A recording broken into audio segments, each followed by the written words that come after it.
여러분 안녕하세요. 송병현 교수입니다. 국민복음 세상을 깨우는 말씀을 통해 우리 삶에 참된 변화가 이루어지기를 바랍니다. 오늘도 귀한 세 분 함께 하셨습니다. 안녕하세요. 안녕하세요. 자, 오늘 우리가 이제 다니엘서 7장을 할 차례인데 사실은 내용을 보면은 이미지는 완전히 다르지만 내용을 보면은 우리가 2장에서 봤던 이 동상 이야기 기억나십니까? 다니엘과 세 친구가 훈련을 받을 때 갑자기 왕이 꿈을 꿨는데 내용도 말 안 해주면서 황당했죠. 해석해라고 그래서 다들 죽을 뻔 봤던 그 꿈하고 동상 꿈하고 굉장히 비슷합니다. 내용이 똑같아요, 사실은. 그러니까 이제 내용 자체는 그렇게 어려운 게 아니니까 잘 따라오시면 좋겠습니다. 이렇게 시작을 하죠. 다니엘의 벨사살 왕 원년, 아마 이때가 이제 550년 BC 정도 될 것 같아요. 원년에 다니엘이 이제 본 환상입니다. 그리고 다니엘이 보니까 어떤 상황이냐면 하늘에서 큰 네 바람이 바다에 몰려오더니 바다에서 네 짐승이 나오는 얘기예요. 성경에서 바다는 세상, 험하고 온갖 환난과 고난이 있는 세상을 주로 상징을 하거든요. 이런 이제 묵시문학에서. 그래서 이 세상에서 네 짐승이 나왔다. 이 짐승들은 뭐냐면은 네 제국이나 슈퍼파워들. 그걸 이제 얘기를 하겠어요. 자, 과연 그러면은 이 네 짐승들이 어떤 것들이었는지 우리가 이제 하나씩 살펴보도록 하겠는데 먼저 7장 4절에서 8절을 좀 장혜원 아나운서님 읽어주시죠. 근데 교수님 그럼 지금까지는 다니엘이 다른 이의 꿈을 이제 해몽해 주었다면 이젠 다니엘이 꾼 꿈을 해몽하는 그렇죠. 거군요, 스스로요. 예. 앞으로 계속 그럴 거예요. 네네. 네, 읽겠습니다. 첫째는 사자와 같은데 독수리의 날개가 있더니 내가 보는 중에 그 날개가 뽑혔고 또 땅에서 들려서 사람처럼 두 발로 서게 함을 받았으며 또 사람의 마음을 받았더라. 또 보니 다른 짐승 곧 둘째는 곰과 같은데 그것이 몸 한쪽을 들었고 그 입의 잇 사이에는 세 갈빗대가 물렸는데 그것에게 말하는 자들이 있어 이르기를 일어나서 많은 고기를 먹으라 하였더라. 그 후에 내가 또 본즉 다른 짐승 곧 표범과 같은 것이 있는데 그 등에는 새의 날개 넷이 있고 그 짐승에게 또 머리 넷이 있으며 권세를 받았더라. 내가 밤 환상 가운데에 그 다음에 본 넷째 짐승은 무섭고 놀라우며 또 매우 강하며 또 쇠로 된 큰 이가 있어서 먹고 부서뜨리고 그 나머지를 발로 밟았으며 이 짐승은 전에 모든 짐승과 다르고 또 10뿔이 있더라. 내가 그 뿔을 유심히 보는 중에 다른 작은 뿔이 그 사이에서 나더니 첫 번째 뿔 중에 셋이 그 앞에서 뿌리까지 뽑혔으며 이 작은 뿔에는 사람의 눈 같은 눈들이 있고 또 입이 있어 큰 말을 하였더라. 아멘. 자, 4절에서 8절은 네 가지의 짐승들에 대해서 이제 이야기를 하고 있는데요. 먼저 이제 4절은 독수리의 날개를 단 것 같은 이 사자는 굉장히 민첩하다고 그렇게 이제 얘기를 합니다. 이 과연 짐승이 어딜까? 사실은 그렇게 복잡한 문제는 아니에요. 조금 이따 이제 전체적으로 다 설명을 드릴게요.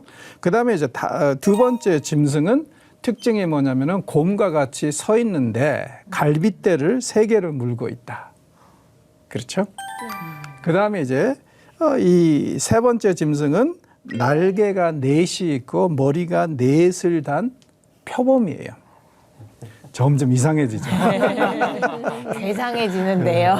그런데 이건 별거 아니야. 저기 이 7절을 보면은 진짜 무서운 이 비전에 가장 어떻게 보면 하이라이트라고 할 수 있는 짐승이 나오는데 아주 무섭고 강한 쇠로 만든 이빨을 가지고 있고 또 10뿔을 지닌 괴물입니다.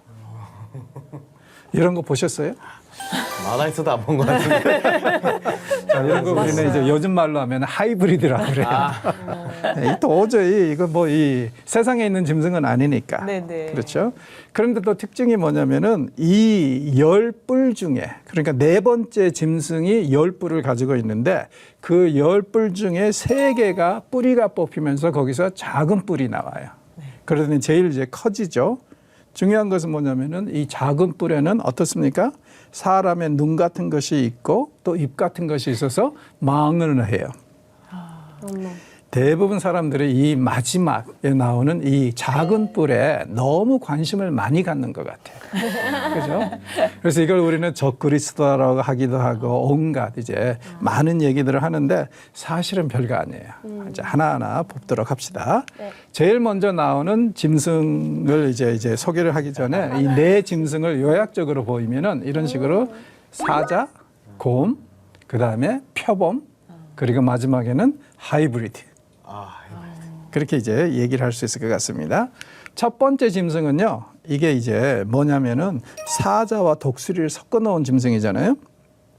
네. 육지의 왕, 하늘의 왕 그 두 개가 그렇죠. 결합했네요. 그러니까 굉장한 민첩함, 아주 대단한 권력 이런 걸 얘기하는데 이게 이제 느부갓네살 내지는 바벨론을 상징합니다.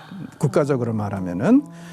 그리고 이제 이 비전에서 두 날개가 뽑혔다고 그랬죠. 네. 그럼 뭐냐면은 세력이 그만큼 감소해 버렸고, 그 다음에 이제 사람의 마음을 받았다고 그러는데 아마도 이것은 우리가 사장에서 봤던 느부갓네살의 그 정신병, 이거하고 조금 좀 연관이 있는 것이 아닌가 싶습니다. 그리고 이게 이제 바벨론이라는 것이 확실히 드러나는 것은 바벨론은 종종 자신들을 이런 식으로 표현을 했어요.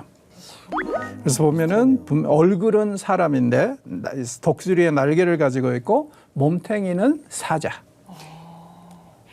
그래서 이제 그 부분은 여기에 이제 다 나와 있죠. 그리고 이제 이 짐승을 우리가 2장에서 봤던 동상하고 비교하면은 머리 부분입니다. 기억나시죠? 느부갓네살을 머리, 금으로 만든 머리라고 그랬었잖아요. 예. 그거 이제 똑같아요. 그리고 이제 바벨론 제국은 쉽게 말해서 605년에 시작을 했다가 539년에 망해버립니다. 고레스에 의해서. 그러니까 불과 한 65년 지속된 그런 이 제국인데 아주 굉장히 짧지만 화려하고 아주 이제 불꽃을 태웠던 그런 이제 대단한 제국이라고 얘기할 수 있을 것 같습니다. 그런데 우리가 이제 2장에서 얘기했듯이 역시 바벨론 하면은 신바벨론 하면은 느부갓네살.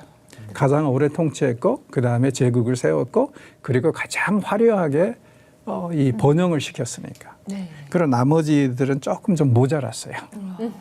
그러다가 이제 벨사살까지 오게 됐는데 그래서 이 2장에서는 느부갓네살을 이 금 머리라고 합니다.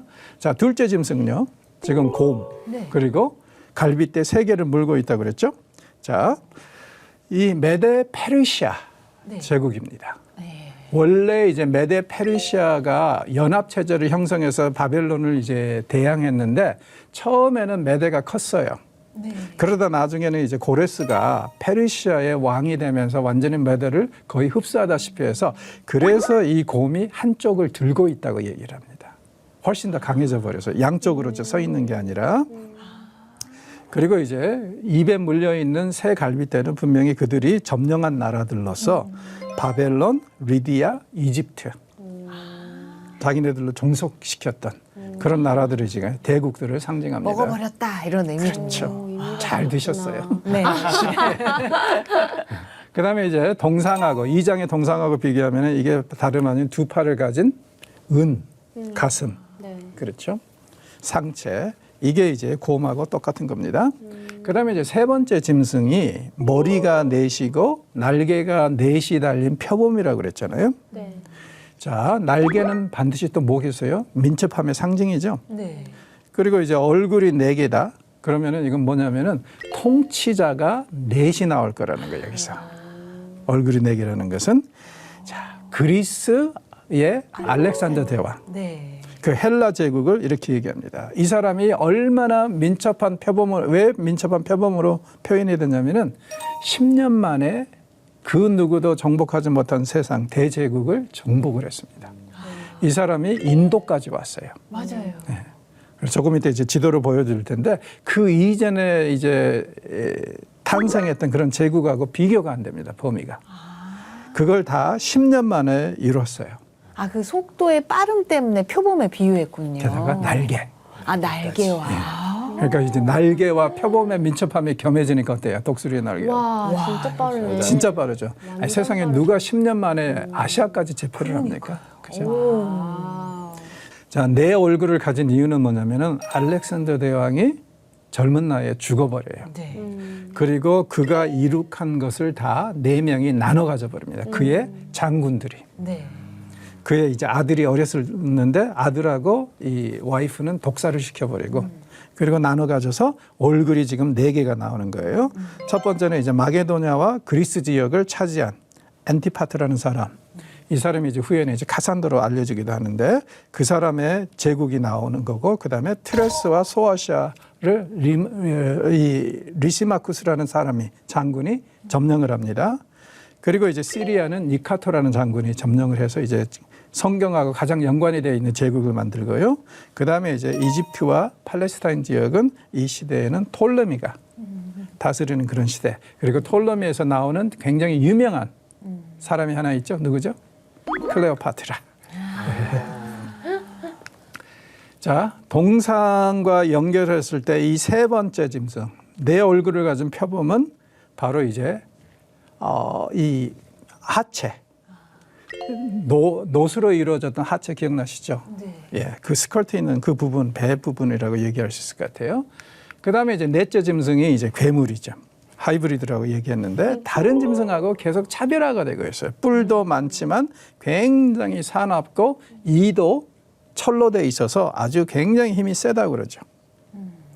그리고 이 10개의 뿔 중에서 3개가 뽑히면서 작은 뿔이 나오더니 더 강해지고 말도 하고 눈도 있고 그렇죠?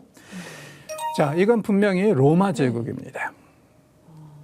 왜냐하면 그리스 제국 다음에 로마가 한 165년 BC에 제국으로 부상을 하면서 다 이렇게 작사를 내고 그리고 로마의 그 권세는 대단했거든요. 그 위력은. 그래서 이건 분명히 로마 제국이에요.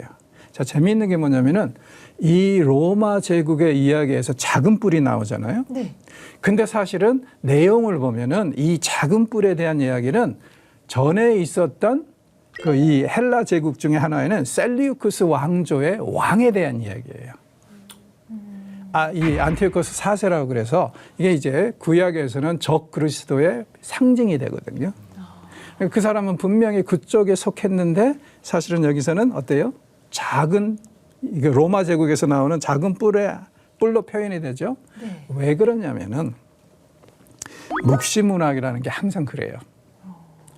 너무 구체적으로 누구다 하려고 하면은 못하도록. 그러니까 분명히 앞으로 이런 일은 있을 것이다.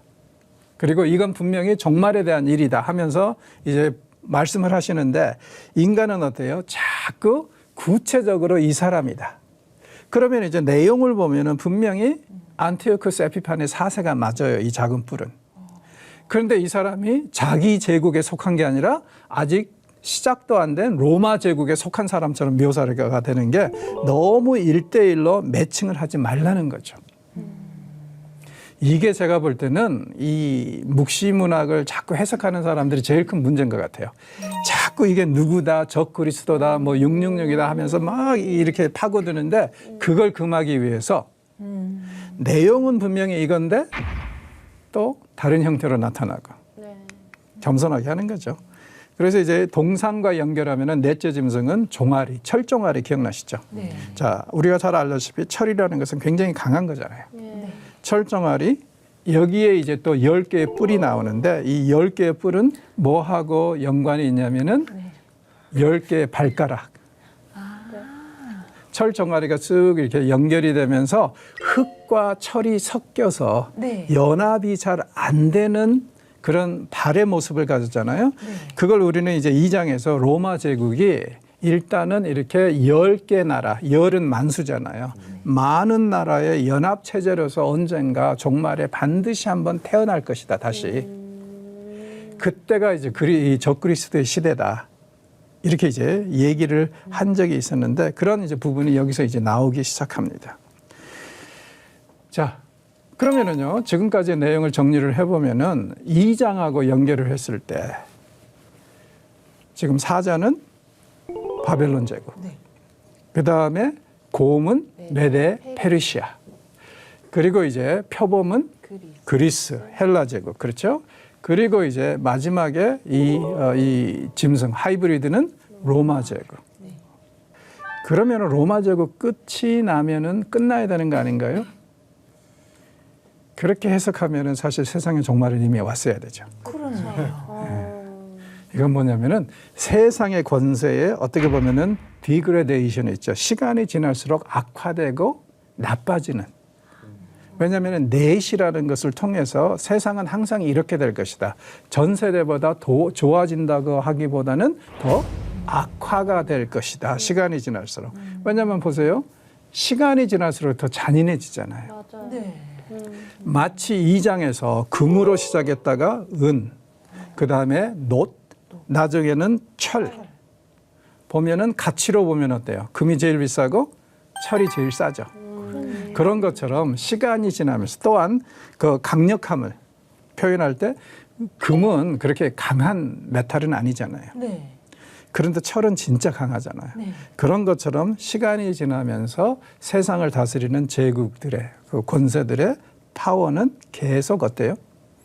악화될 것이고 잔인해질 것이다. 이렇게 해석할 수도 있습니다.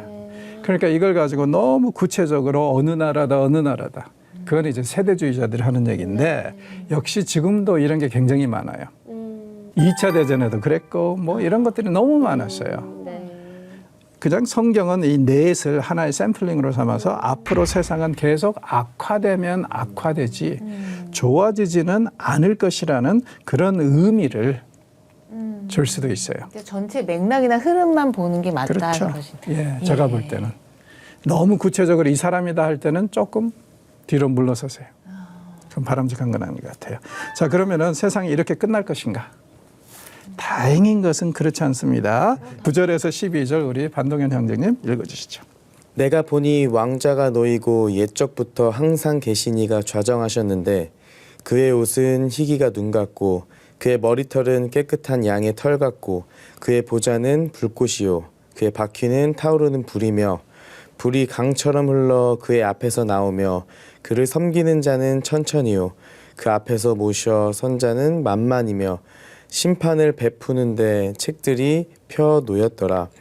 그때 내가 작은 뿔이 말하는 큰 목소리로 말미암아 주목하여 보는 사이에 짐승이 죽임을 당하고 그의 시체가 상한 바 되어 타오르는 불에 던져졌으며 그 남은 짐승들은 그의 권세를 빼앗겼으나 그 생명은 보존되어 정한 시기가 이르기를 기다리게 되었더라. 자, 하나님이 오십니다. 여기에 보니까 어떤 분이 오시냐면은 왕자가 놓이고 거기에 옛적부터 항상 계시니 누구 계세요? 하나님. 그렇죠? 그분이 거기에 앉아 계세요. 그리고 그 옷은 희기가 눈 같고 그의 머리털은 깨끗한 양의 털 같고 그의 보좌는 불꽃이요. 그 바퀴는 타오르는 불이며. 어디서 이런 이미지 많이 봤잖아요. 불꽃과 바퀴와 타오르는 불. 네. 에스겔에서 많이 봤죠. 그렇죠. 에스겔이 이제 환상을 하나님에 대해서 환상을 보는데 거기서는 차마 하나님을 직접 봤다고 할 수 없어서 인자 같으시니 이 사람같이 생기신 분을 봤다. 간접적으로 얘기를 하면서 이렇게 묘사를 했죠. 그러니까 성경에 나오는 하나님 모습 항상 똑같은 것 같아요. 하얗고 순결의 상징이죠. 그 다음에 항상 주변에 불이 있어. 예, 왜요? 불은 심판의 상징이잖아요. 그러니까 반드시 우리가 행한 대로 하나님은 심판하신다는 거. 그렇게 선한 일을 하면은 축복을 하시고 또 나쁜 일을 하면은 분명히 그 죄값을 물으신다는 그런 의미. 그래서 이제 하나님 앞에 지금 이 많은 사람들이 놓여 있어서 그 앞에서 심판을 받는 그런 상황. 그래서 심판을 베푸는데 책들이 펼쳐져 있다고 그랬죠. 어떤 책일까요? 구약에는 종종 책에 대해서 얘기를 합니다. 어떤 이제 신적인 책. 거기에 보면은 그 명부에 들어있는 사람은 이 생명을 얻을 것이라고 그러고 들어있지 않으면은 멸망할 것이라고 하기도 하고 또 어떤 때는 이 명부를 가지고 축복받을 자와 심판받을 자를 구분하는 거. 그러니까 분명히 천국에 가면은 어떤 계보가 있다는 거, 그 이 계산서 그런 게 있다는 거, 명부가. 인생 그런 물산서군요. 그렇죠. 그래서 우리가 잘 살아야 돼요. 아이고. 왜냐하면은 거기에 다 우리의 일거수일투족이 기록이 돼 있을 것 같은데. 와. 그렇죠? 그러니까는 저는 종종 그렇게 이제 설명을 합니다. 우리는 하루 24시간 하나님의 몰래 카메라가 우리의 일거수일투족을 찍고 있다. 그렇네요. 저도 동의합니다. 그걸 의식하면은 좋은 게 뭐냐면은 하나님이 보시고 계신다. 이게 몰래 카메라로 찍히고 있다면은 왠지 말도 조금 다듬으려고 노력하고 자세도 조금 좀 더 경건하게 하려고 노력하지 않습니까? 네. 그러니까 그런 것을 의식하고 사는 것은 좋은 것 같아요. 그렇죠? 자, 그리고 이제 11절 보면은 왜 우리가 이 적 그리스도 작은 뿔에게 큰 비중을 주지 않은 게 좋을는지 대본에 나오죠. 뭐예요? 하나님이 임하시니까 대본에 끝나버리잖아요. 네. 아무 의미가 없어요. 네. 네. 그렇죠? 말 한마디 못하고 죽습니다. 그렇죠? 자, 그래서 이제 이런 일이 벌어지고 그 다음에 여기에서 굉장히 또 의미심장한 게 이 이야기로 이어지는데 13절에서 15절까지 우리 강래희 자매님 읽어주시죠. 내가 또 밤 환상 중에 보니 인자 같은 이가 하늘 구름을 타고 와서 옛적부터 항상 계신 이에게 나아가 그 앞으로 인도되매 그에게 권세와 영광과 나라를 주고 모든 백성과 나라들과 다른 언어를 말하는 모든 자들이 그를 섬기게 하였으니 그의 권세는 소멸되지 아니하는 영원한 권세요 그의 나라는 멸망하지 아니할 것이니라. 나 다니엘이 중심에 근심하며 내 머릿속의 환상이 나를 번민하게 한지라. 아멘. 이분이 누굴까요? 구름 타고 오시는 이? 예수님? 그렇죠. 성육신 하기 전에 오신 예수님. 자, 중요한 것은 뭐냐면은 이분이 영원부터 계신 그 하나님에게 모든 권세와 영광과 나라를 받죠. 네. 그러니까 예수님이 십자가에 매달려 죽으신 것만 우리가 많이 생각을 하는데 우리의 죄를 위해서 사실은 그게 아니라 예수님에게 그 이전에 어떤 일이 벌어졌어요? 세상의 모든 권세와 영광과 이런 것들이 다 주어졌다는 거. 그래서 예수님은 우리를 다스리러도 오셨다는 거. 그걸 우리가 항상 기억해야 될 것 같아요. 네. 뭐냐면은 많은 사람들이 예수님이 우리를 다스리러 오셨다는 생각은 많이 안 하는 것 같아요. 그래서 자꾸 십자가 얘기만 하고 우리의 죄를 사하셨다는 얘기만 하는데 정작 내 삶을 주님께 드리면서 다스려 달라고는 잘 안 해요. 그런데 이 모든 권세가 예수님께 주어졌다. 그리고 이 말씀이 왜 중요하냐면 신약에서 예수님에 대해서 말씀하실 때 이 말씀이 자주 언급이 되거나 간접적으로 레퍼런스가 나옵니다. 예수님이 모든 권세를 받으셨다는 거. 그리고 구름 타고 오신 분이라는 거. 그걸 이제 신약이 종종 얘기를 할 때 이 말씀을 그대로 인용하기도 하고 반복적으로 말합니다. 자, 그래서 이 텍스트는 굉장히 중요해요. 예수님이 누구인가. 그걸 이제 정리를 할 때. 자, 오늘은 여기까지 이제 정리를 해야 되는데 혹시 질문이나 뭐 하시고 싶은 말씀 있으십니까? 짐승이 좀 무서웠다. 특히 하이브리드가 좀 무서웠다. 너무 이게 진짜 성경에 나올 만한 이런 말이었나 싶기도 하고 이걸 번역한 사람들은 또 이게 진짜 맞는 건가 이게 옛날에 구약 시대에는 진짜 이런 걸 어떻게 이렇게 지금까지도 이게 잘 흘러왔는지가 정말 성경은 참 신기한 것 같아요. 그리고 이게 이제 종말에 관한 거라는 게 계시록에도 또 나오잖아요. 이게. 네. 네. 그러니까는 이게 지금 1차적으로는 안티오코스 에피파네고 4세. 그러나 이제 그 사람 하나의 모형에 불과하고 최종적인 성취는 지금 종말의 적 그리스도를 통해서 이 일이 실현될 것이라는 거. 그러니까 세상에 어떤 사람도 완벽한 실현은 아닙니다. 적 그리스도라 할지라도. 그러니까 이런 부분에 대해서 너무 걱정할 필요도 없고 아까 우리가 봤듯이 이 아주 대단한 것 같은데 하나님의 심판 시작하니까 순식간에 죽어버리잖아요. 말 한마디 못하고. 두려워할 필요도 없어요. 너무 허무할 정도로 스르륵 그렇죠. 그냥 허무할 끝나버리네요. 다니엘은 그 뭐라 그럴까 우리 선입견인가요? 참 약간 어두울 것도 같고 어렵고 그런 마음을 갖고 항상 들여다보게 되는데 막상 그 하나님의 주권 안에 있는 그 흐름을 갖고 보니까 이런 우리가 형상화됐던 것들은 그 모양이 그렇게 중요한 건 아니잖아요. 그냥 상징으로 하나씩 이렇게 알려주신 거라 좀 오히려 되게 편하게 지난 것 같아요. 현재까지. 네. 현재까지는 그렇죠. 예. 네. 말씀드린 것처럼 이제 7장은 중간 단계니까 조금 좀 이렇게 괜찮은데 8장부터는 이제 본격적으로 특히 9장부터는 더 이제 어려워진다는 거. 그건 이제 염두에 두시고 보셔야 될 것 같아요. 기대가 됩니다. 자, 오늘도 수고하셨습니다. 감사합니다. 감사합니다.